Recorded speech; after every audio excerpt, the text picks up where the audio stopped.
I made like 100 today, but was hungry and looking real bummy today. You was bony and looking too funny today. I don't care, niggas still make change. Let's go. That's all I fucking hear, cause I got. What's going on, everybody? And welcome back to another episode of the Chatting with Cheeze podcast. I'm your host, Fat Cheeze. Y'all already know the motto: no gimmicks, only the real. This is episode 20. So hit another milestone. First it was 10 episodes. Now we at 20. I appreciate everybody who been supporting me so far on this podcast journey. Y'all know what I need from y'all. Smash that subscribe button, like and share the content, and let's go ahead and keep building this thing up. So we're gonna go ahead and jump right into it. So over the weekend, everybody already know from Sunday. To me, this was the best game of the whole NFL Sunday, Monday, and everything. The Washington Commanders faced off against the Chicago Bears. Caleb Williams' homecoming. It was a highly anticipated matchup. Both teams came in, you know what I'm saying, getting on a solid win streak. Man, the game was phenomenal. A little bit, it was kind of like a nip and tuck ball game all the way through. The Commanders, nobody really could pull away from each other. The Commanders made plays here and there. The Bears made plays here and there. We all know Jaden Daniels was able to play. He ended up hurting his he had a rib injury, so it was question marks whether he would play or not. End up being able to play. And to me, the game lived up to the hype. The number 1 pick versus the number 2 pick. Like I said, if you watch the game, both quarterbacks made plays. I think the injury affected Jaden Daniels just a little bit, but Caleb made plays, and Jaden made plays. It wasn't one of them ball games. Like if you watch, I ain't gonna lie, for the most part, I felt like it was a defensive game. Washington defense, that's kind of been a question mark all year. I feel like they played a solid game, and the Bears defense was kind of solid all year. So it was kind of, like I said, just close. But man, at the end, it ramped up a whole lot. I'm gonna start off on the Commander side of things. Jaden Daniels, he went 21 for 38. He had 326 yards, 1 touchdown. He had a 92.7 quarterback rate. Terry McLaurin had 125 yards, 0 touchdowns, and Noah Brown had 73 yards, 1 touchdown. This right here is when you know you having a magical season. I mean, the game is not really going, we've seen the last couple of weeks, we've seen Washington, especially in the game leading up to the Bears game, we've kind of seen Washington dominate their opponents. I think the Bears did everything to keep it close. The Bears had plenty of opportunities actually to win the football game, but Washington was able to, they had to fumble on the goal line. I don't understand why you just don't give it to the guys that you pay to run the football. They decided to give it to an offensive lineman on the 1 yard line. They ended up fumbling it, and Washington ended up being able to stop that drive. They gave the Bears the ball back. Bears went back down, ended up scoring a touchdown. Everybody kind of thought that the game was over, but this right here is when you know you having a magical season. And this coming from me, one of the biggest Cowboy supporters, Washington is having a magical season. If you watch the play, I'm kind of going to rerun it, but Jaden Daniels, they was able, those first 2 couple of plays late to kind of get them in position for the Hail Mary was very important.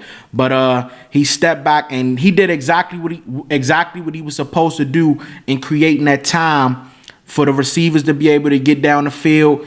And man, he put all his might into it with a rib injury and being able to just make the throw, period. And the ball was tipped up in the air, and Noah Brown was able to make the catch for a walk-off win. Me personally, I would put that in like my top 5 probably greatest plays I probably ever seen. But back to what I was saying about the Commanders, that's just how you know you having a magical season. They've been having a really good season. I don't got no hate. I can't even say nothing. Dan Quinn got them playing some good football.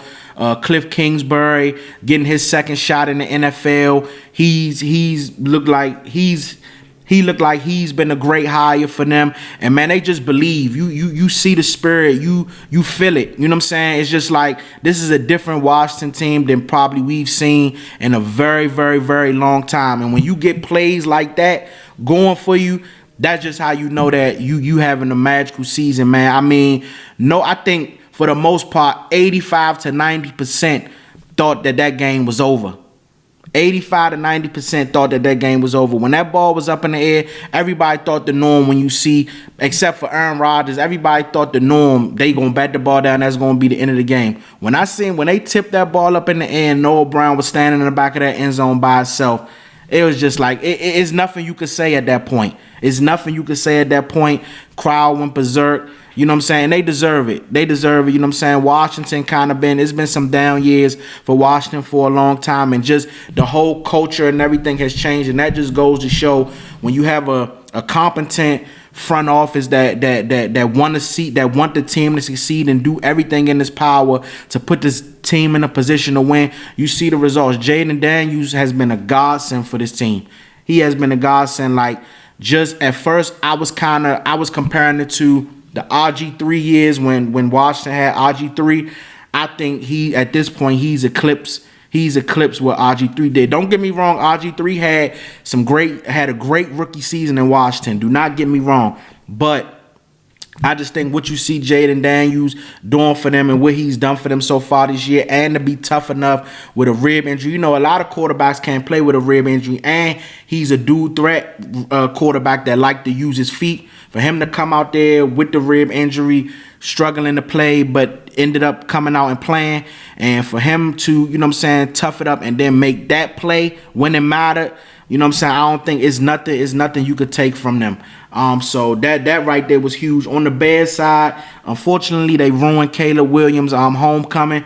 Caleb Williams had I wouldn't say he had a bad game, a little inconsistencies in his game. You know, I seen some good throws, I seen some bad throws. He went 10 for 24. He had 131 yards with a 59.5 QB rate. DeAndre Swift, to me, was the star of the game for them.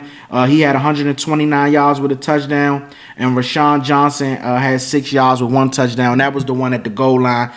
For Caleb Williams, I just feel like, you know, it was a homecoming, probably a lot of nerves. I don't think Caleb Williams played a bad game, but at the same time, I don't think he could have played much, much better. I think his defense gave him plenty of chances to make plays to where they can go down and I felt like the Bears, for the most part, even though Washington had a lead for a long stretch of the game until about the second half, I think the Bears defense did everything in their power to be able to keep them in it. They just needed plays from Caleb.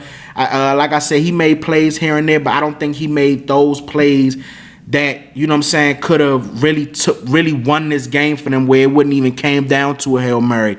But I just feel like, man, for them, I think the Bears, I think they still, I just think this one right here, they kicking themselves in the behind for this one, because I feel like this was a game that should have been won for them. I don't understand you getting down to the goal line and deciding to hand it off to a center, and he wasn't even able to get the handoff fully. He fumbled it as soon as they gave it to him. I think that was a momentum shift in the game right there alone, because if you score that touchdown, your defense get off the field, you get the ball back and go down and maybe score, put 3 up again, then we not even talking about a Hail Mary. So I put that one right there on the offensive coordinator, Shane Waldron. I put that on you. I mean, I don't understand that play call. You got Swift, who was having a monster game, and you got a big power back and Rashawn Johnson. I don't understand the idea of let's try to get cute and hand it to the offensive lineman, and he ended up fumbling. And honestly, I don't hear people talking about the Hail Mary. That play is being mentioned, but I think that was a big factor in the game. And Tyreek Stevenson, I just don't understand it. I mean, I don't know. I doubt that there's going to be any disciplinary. I don't know what they're going to decide to do, but you got to grow up, bro. I mean, you taunting the fans. The game is not over until the clock hits 0. I seen the apology and everything like that, but I mean, come on now. You got to understand. At that moment, you made yourself bigger than the game, Because if you was doing what you was supposed to be doing, I don't know how true it is, but your coach came out and said you was the one that was supposed to be boxing out Noah Brown. So if you was doing what you was supposed to be doing instead of taunting the crowd, maybe Noah Brown, and then you ended up being the one that tipped the ball. So that's what make it like even more crazy. It's like, bro, you taunting the crowd, then you run over there, and then you the one that end up getting your hands on the ball that tipped it up for the touchdown. So it's like I the Bears, I know they kicking themselves in the tail for that one. I know Caleb Williams wish he could have been able to come home and pull that one off. But I mean, it's unfortunate. I still think the Bears are solid. I still think the Bears will have a chance to compete to win the division, because you see the Vikings are losing games. They lost 2 in a row. So, but you still got Green Bay. But that one right there is going to be a tough one. It's going to be a tough one to get over. They just got to, regroup and get ready for this week and see what happened. But all in all, it was a hell of a game. That was a special win for Washington. That's a momentum builder. For them going forward. And like I said, I just think right now they riding that magic carpet, and they deserve to be, because like I said, it's been a bunch of down years for Washington, and now for you to be sitting at 6-2, number 1 in the division, and you win a game like that on in that type of scenario, I mean, I don't think it's no more that anybody can ask for in that situation. So moving on, New York Jets. So a couple of weeks ago, probably about 2 or 3 episodes ago, I don't remember exactly, I broke the news on the podcast. The news had already been broken for some hours, but I came on here to my people and broke it that the New York Jets got rid of Robert Saleh. The New York Jets haven't won a game since the firing of Robert Saleh, and they just lost to probably arguably one of the worst teams in the league, the New England Patriots, 22-25. So my question for everybody is, what's the problem with the Jets? So what's the excuse now? You can't blame Robert Saleh. You can't blame Zach Wilson. So I'm trying to figure out who you're gonna put the blame on now.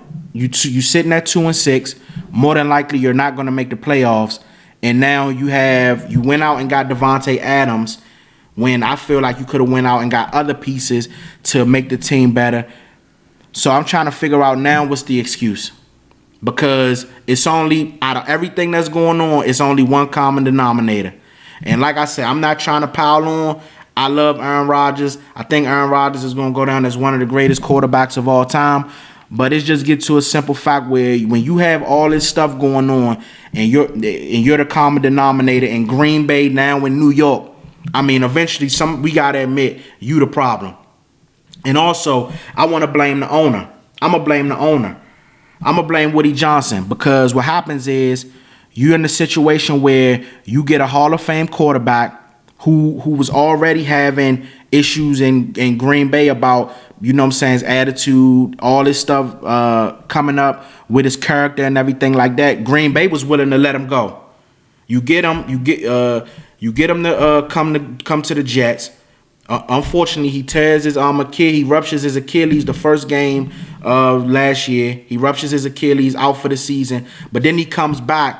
Then you hear rumblings about him. Not rumblings, it's a fact. Him not showing up to, I think it was a voluntary or mandatory mini camps or whatever. You hearing that? He comes out. He's not playing well. You lose to Minnesota. I believe it was the game in London or England or one of them. You turn around and you fire the head coach.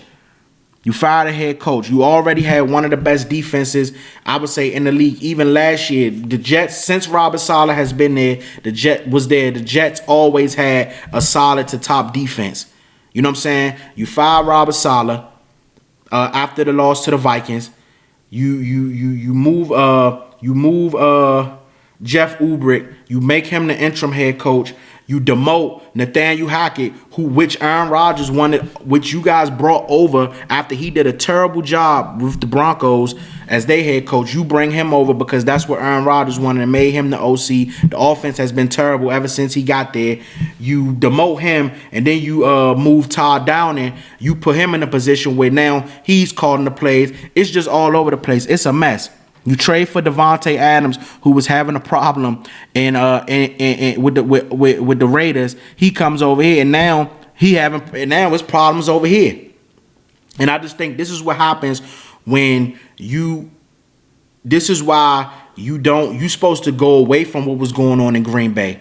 You come over here and you allowing Aaron Rodgers to run the show, which is the same thing he tried to do in his career, and it's not working. And you let him come over here, and because you guys are so happy just because of the name on the back of the jersey, you let him do whatever, and the team is failing. They look lost out there. They don't know. They look like they don't know what's going on. You know what I'm saying? They just, it's a bunch of finger pointing, throwing under the bus. You had Aaron Rodgers throw Mike Williams under the bus before they ended up trading for Davante Adams. You trade for him, you think, okay, everything is going to change. This is going to be better now. Aaron got his guy, and they dropped 2 in a row. They dropped 2 in a row. So, you know what I'm saying? I'm trying to figure out now what, because I'm pretty sure Aaron Rodgers is not going to retire. So now you're going to try to go on in next year. You're going to have a 42-year-old Aaron Rodgers. You know what I'm saying? I felt like bringing over Davante Adams was kind of going to stunt the growth of Garrett Wilson, but he had a pretty good game this past. But it's just discombobulated. You don't run the football, and then the thing that was supposed to be your bread and butter, which was the defense, they allowed the Patriots to drive all the way downfield and get a game-scoring touchdown to win the game. So now, if you can't depend on your defense, your offense it hasn't been doing anything. I mean, it's just like now I'm just trying to figure out who are you going to find. Who you can't blame nobody now. I know who I'm gonna blame. I'm gonna blame the quarterback, and I'm gonna blame the owner. But let's run down the numbers of this past weekend. So Aaron Rodgers went 17 for 28. He had 233 yards, 2 touchdowns with a 111.2 QB rate. Breece Hall had 80 yards, 0 touchdowns. Like I stated a minute ago, Garrett Wilson had 113 yards, 0 touchdowns. Davante Adams had 54 yards, 0 touchdowns. Tyler Conklin had 42 yards with a touchdown. But I mean, it just wasn't impressive. I mean, for you to go to New England and lose, and honestly, with your remaining schedule, New England was supposed to be a gimme. If I thought anything, okay, maybe the Jets, they'll pick it up. They'll go there, steamroll New England, and then there may be a pickup steam headed. For you to go to New England, mind you, Drake May gets injured in this game. Jacoby Brissett comes in. You allow Jacoby Brissett. You allow Jacoby Brissett,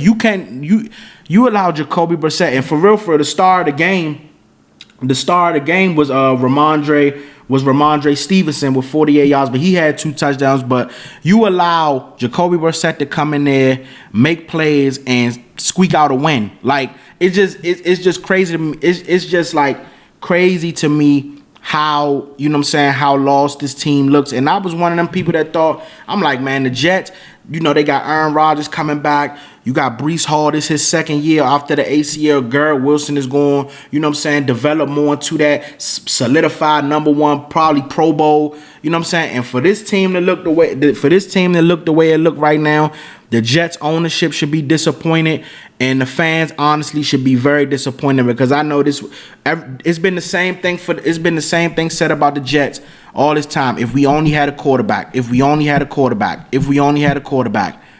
Now you have your quarterback, and these are the results that you getting. He coming to the podium, he can't answer no questions because he don't have an answer. He looks horrible. And like I said, I'm a huge Aaron Rodgers fan, but he looks horrible. It's just that simple. He doesn't look good. He doesn't look like he has any connection with the receivers. They brought over Davante. I don't know, I keep saying it, but they brought over Adams for him, thinking that because of their connection. That was years ago. You know what I'm saying? Thinking that they can get their connection and that'll go ahead and make them know. It don't work like that. It don't work like that. This team, like I said, I don't see a scenario where they make the playoffs. I don't see a scenario. I think at this point, maybe the best bet is probably to try for a top draft pick. I'm not saying just lay down, but maybe just, play it out, see how it go. But I don't see a scenario where this team makes the playoffs. I don't see a scenario where this team competes for anything this year, for the most part. Now, I don't know what the future holds. I don't know how they contract situations and look, how they contract situations. I know Davante Adams is probably going to want another deal or whatever the case may be. So we got to see how things work out for the Jets. But my main question was, who's the blame? what's going on with the Jets. If I had to say if I had to pick who I'm blaming it on, I'm blaming it on the quarterback, and I'm blaming it on the owner for trying to satisfy the quarterback and ended up being the detriment of your football team. It's just that simple. So we just gotta wait and see what happened. Like I said, I don't see a scenario where the Jets do anything significant for the rest of this year. So just go ahead and pack it up. On to the next. I told y'all, it never fails every time I shoot. Breaking news.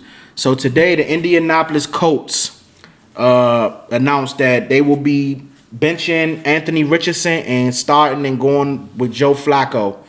And my thoughts on that is, I agree with the move. I'm sorry, I'm not sold on Anthony Richardson. I never really was sold on him coming out of the University of Florida. I thought he was a guy that had a bunch of athleticism. He was a big brawly guy. You know what I'm saying? Could run over defenders, could make some athletic plays. But I never was a fan of him as far as being able to throw the football and being able to, make all the plays in need for you to be able to win games when it matters. I just feel like the intangibles in the quarterback, in the IQ, the QB IQ isn't there. It's just when I watch him play, I just think you see the difference in the offense night and day from Joe Flacco. I don't know what it is about Joe Flacco, but Joe Flacco somehow exposes a bunch of quarterbacks. I don't know how he's still doing it at the age he's still doing it, but he did it in Cleveland, and now you have people looking at Deshaun Watson crazy, and now he's doing it in Indianapolis. But I think it's the right move. I feel like the Colts are not out the race. I think they still have a chance to maybe push and maybe try to get in the back end of the playoffs. And I think they have a pretty decent roster. But Anthony Richardson, I just feel like he wasn't the answer. And I know a lot of people gonna try to blame it on development and everything like that. But I mean, it's hard to develop a guy when he missed his basically he had a season ending throwing shoulder injury week 5. So basically he missed his whole rookie season last year. And then you come back this year and you end up getting injured against the Steelers. In the first half, he ended up sustaining a hip injury and missed 2 games, and he just coming back. So it's hard to develop a guy that, can barely stay on the field. And then, the way that he runs and, he's a physical guy. He's going to be injury prone. I'm not saying it like that, but I think this situation right here and Bryce Young's situation, I feel like, to me, they're different because I feel like the Colts were more in a winning mode than the Panthers. I just feel like Anthony Richardson, I'm sorry, I never really been sold on him. And I'm not saying that, I'm gonna just be honest, I never been sold on him. I'm not gonna even try to sugarcoat it. I never thought he was one of those guys coming out of college. He somehow was able to become a top pick off of just raw ability and able just because of, I think, his athleticism. But if you sat back and just watched him play, I never thought he was a guy. He's incapable of throwing the ball consistently. You know what I'm saying? And it's hard to try to, it's hard to try to mold a guy whose mindset is mostly, it's hard to mold a guy. I feel like if you can't throw the ball consistently in college, I think it's going to be hard for you to transition into the pro level and think you're just going to hit a switch and the guy going to be able to throw the ball consistently. I think the offense is night and day when Joe Flacco's on the field compared to Anthony Richardson. You know what I'm saying? And then with his inability to stay on the field consistently so far in these 2 years, I think it was the right call. But I'll run down his numbers.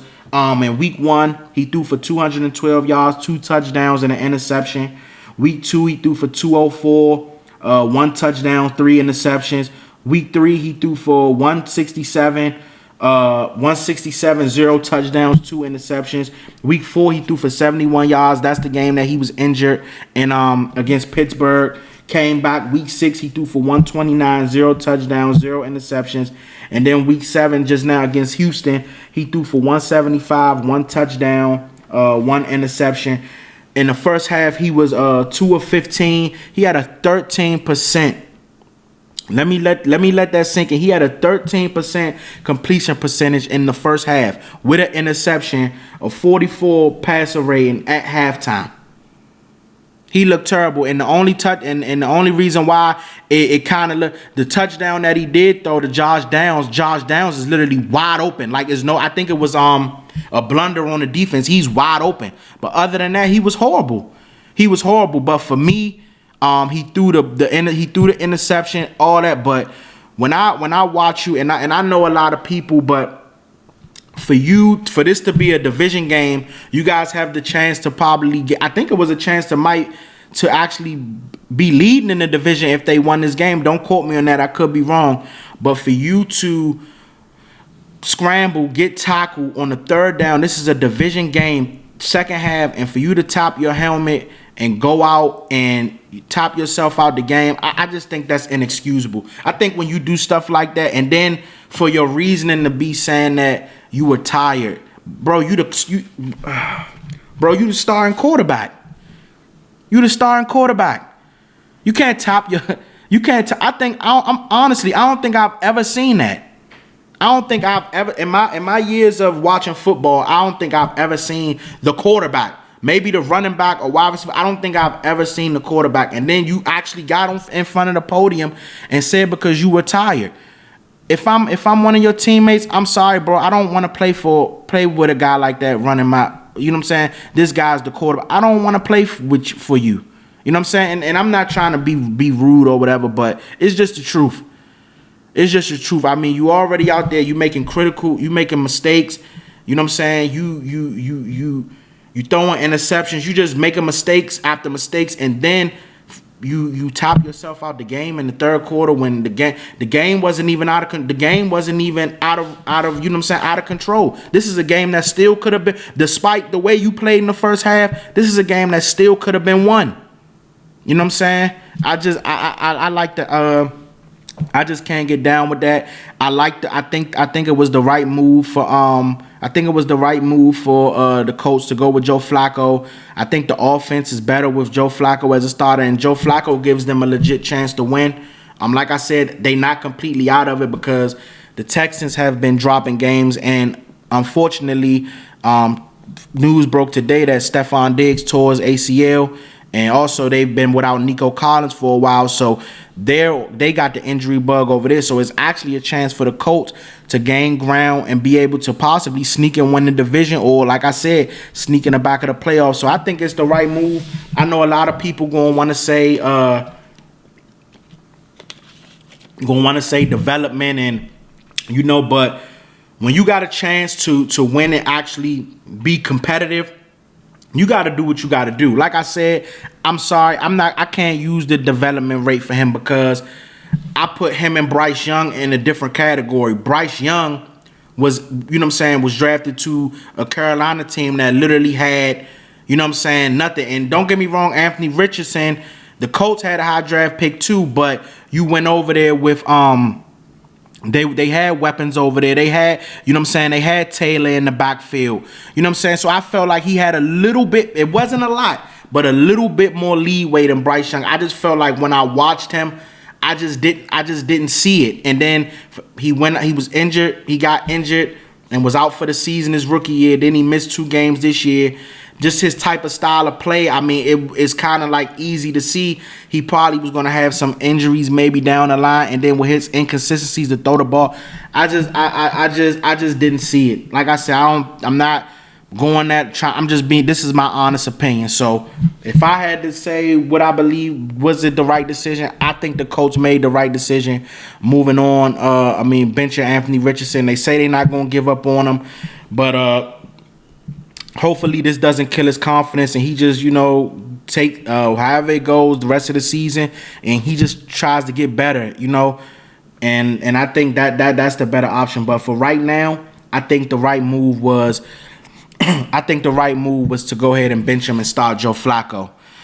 So last but not least, Week 9 predictions for the NFL. And I know my NBA guys, the season just ramping up. It was a couple things I wanted to get into. Trust me, the NBA, we about to start ramping it up and getting that talk back going too. So don't think, it's just the football. Nah, we about to get the NBA back ramped up too. Trust me. But these are my Week 9 predictions for the NFL. So last week, I went 11-5. I told y'all before the end of this year, I promise you, I'm gonna get all of them right. I feel it. But like I said, this is my message every week for y'all.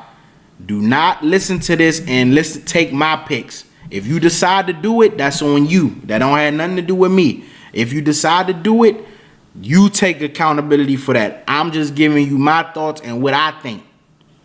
So, to the Week 9 predictions. First, I'm going to start with Thursday Night Football. Now that the news broke with Stephon Diggs, I might gotta, this is a tough one. I'm going to switch it. Being as though, and like I said, I just did a segment on them. But being as though with the Stephon Diggs news, I feel like that's a huge blow. And also with no Nico Collins, I'm gonna go Jets over Texans on Thursday night.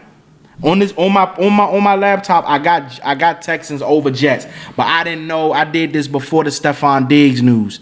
So I think that's a tough one. And then no Nico, I'm gonna go Jets over Texans, despite I just talked a whole bunch of trash on the Jets. I went Falcons over Cowboys.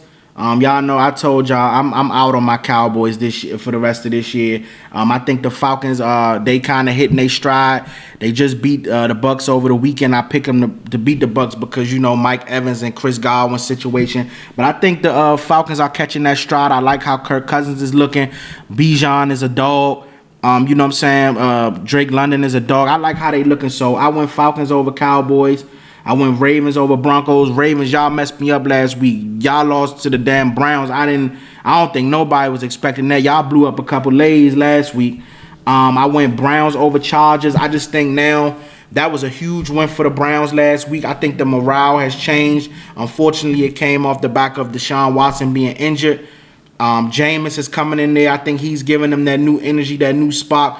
I'm with Jameis, man. I'm riding with Jameis this week. Like I said, I went Browns over Chargers. I went Commanders over the Giants. Commanders, I think they continue that magical season over the Giants. I went Bills over Dolphins. These next three games, these ones right here kind of toss ups. I don't know. These three games can go either way. It's this the trash bin games right here.